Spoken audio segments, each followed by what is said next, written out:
Okay, so I'm pretty excited because it's my snow day and I've spent all day making videos and I'm pretty sure this is the last one. So, we're going to do section 8.1.2 and 3 today.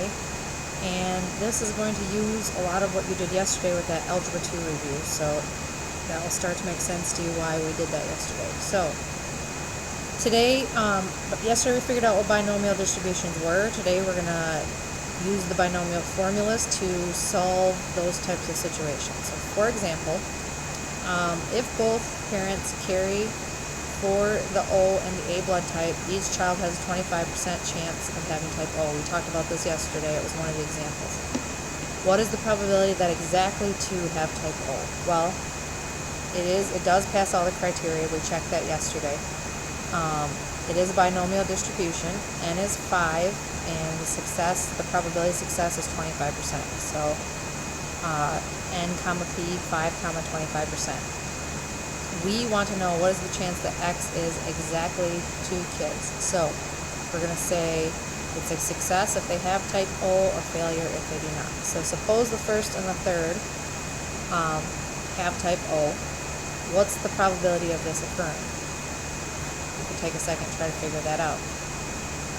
Probability of this occurring, well, if the chance of having O is 25%, and then the chance of not is going to be 75%.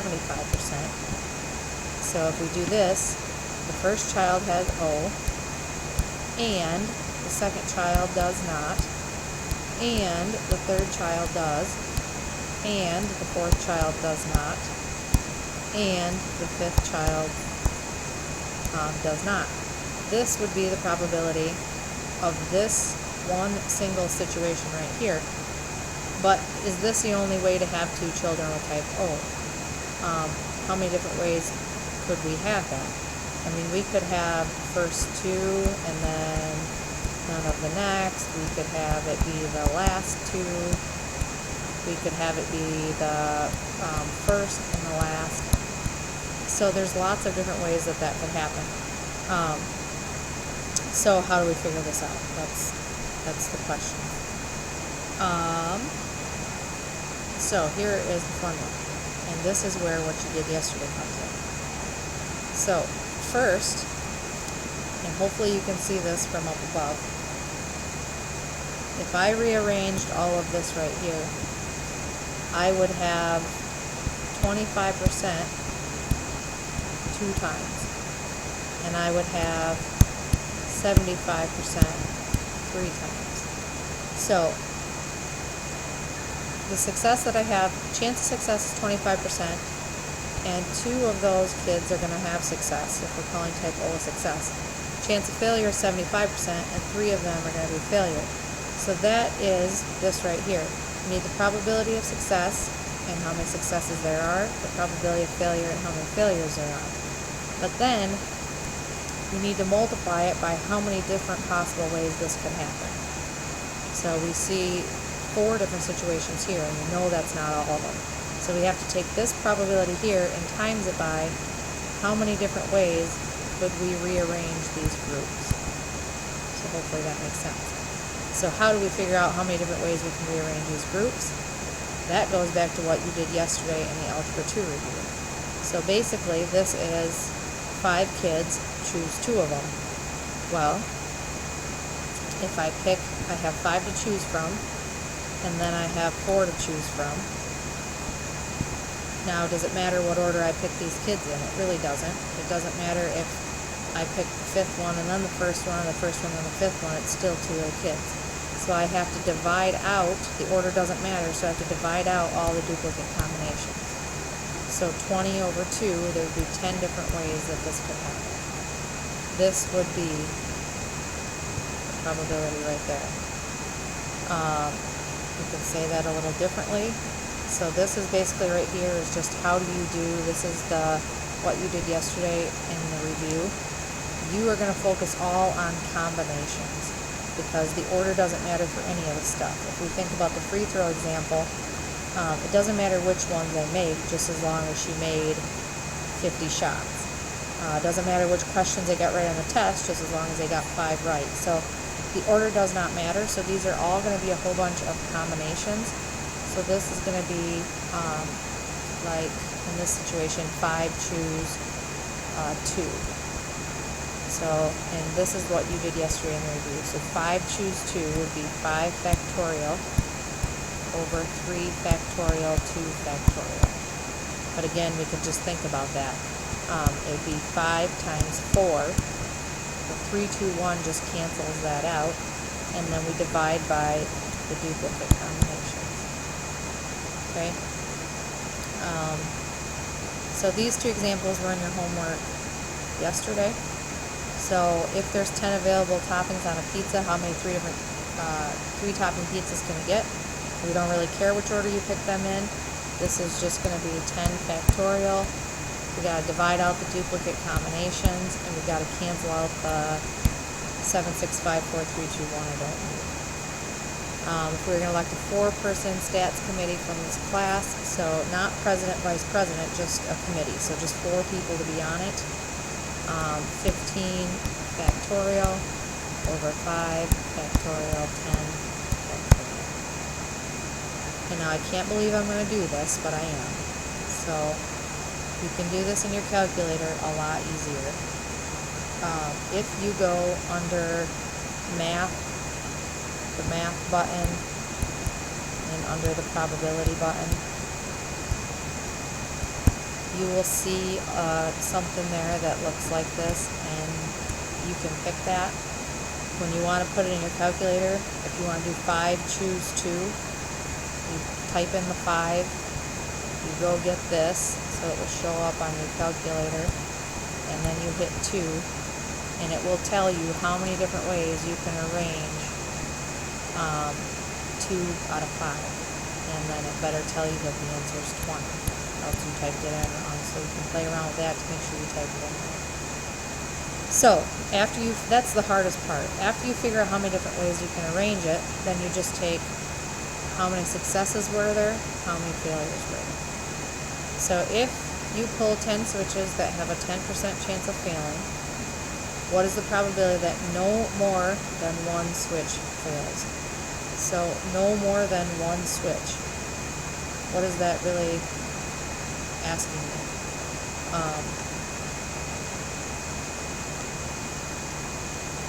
That's really asking me what's the probability that 0 fail, or the probability that 1 fails.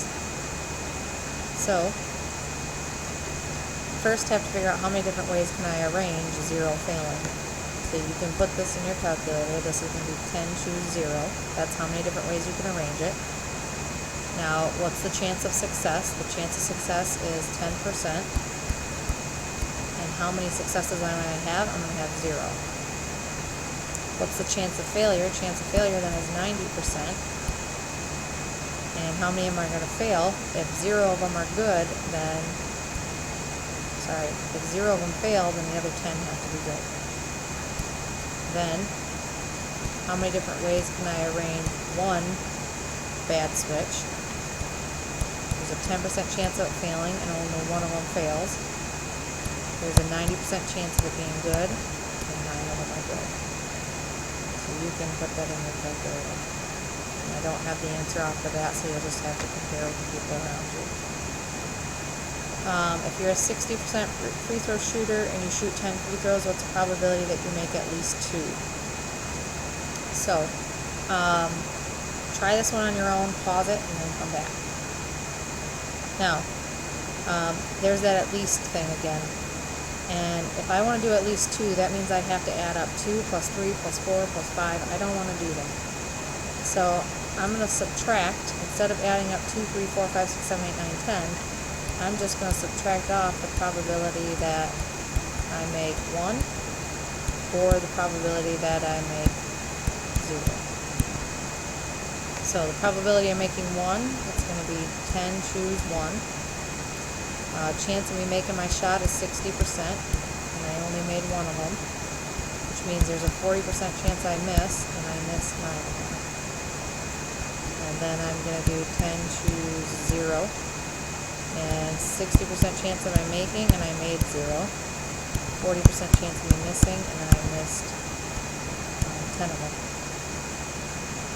What's the probability that you make at least 9? You need to do the probability that x equals 9 plus the probability that x equals 10. I think you can handle it. So your homework today, I gave you problems from point 2 and point 3. The problems you do in point 2, I want you to use this method. Okay, this is the long way, because believe it or not, there's an even shorter way I'm going to give you. That's on the calculator. So the problems that are from point 3, you can use the method I'm about to show you. Okay? So if you pull 10 switches that have a 10% chance of failing, what's the probability that no more than one fail? Well, no more than one means that 0 or 1. The way we did it yesterday, you can scroll, or today, I guess we're doing both of them today, you can scroll up and look. Okay? There's an even easier way. If you have to go to the catalog to get there, but if you go to the catalog and you hit B, pick binomial PDF. This stands for a binomial probability distribution function. N stands for the number of observations, P stands for the probability, X stands for what you're trying to figure out.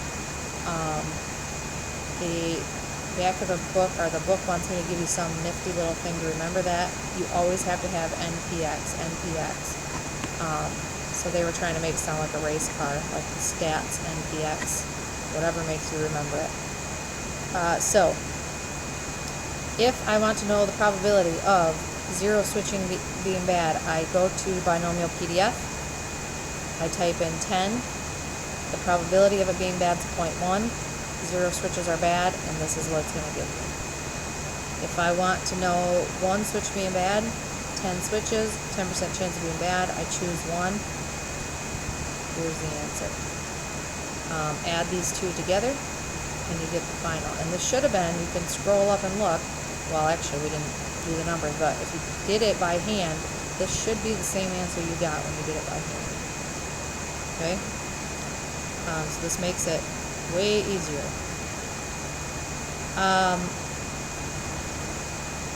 Let's see where I want to turn next. So we can make a probability distribution function from this. Probability distribution function. So what was that? We did this last chapter. So if X is the switches being bad, probability of X. If I want to know what's the probability of 0 switches being bad, that would be 0.3478. If I want to know the probability of 1 switch being bad, that would be 0.3874. So you can do this all the way up to 10, and it's the same thing as last chapter. And then you could go down and you could make a graph of that, just like we did in last chapter with the histograms. Okay? Nikki is known to be a 75% free throw shooter. If she shoots 12 shots, what's the chance that she will make at most 7? So at most 7 means we've got to do the probability that X equals 0, plus 1, plus 2, 3, 4, 5, and 6. Which means you would have to do probability or binomial PDF 7 times, which would be super annoying, correct? So there's an even easier way to do this. If you want to add something up, like 0 through 6, go to CDF. Now the way the book wants you to remember that is PDF points to a number. So PDF is going to tell you what's the probability of making exactly 6 and only 6. It's going to point to one number. If you go CDF, it is going to accumulate. So it's going to add them up. It's going to accumulate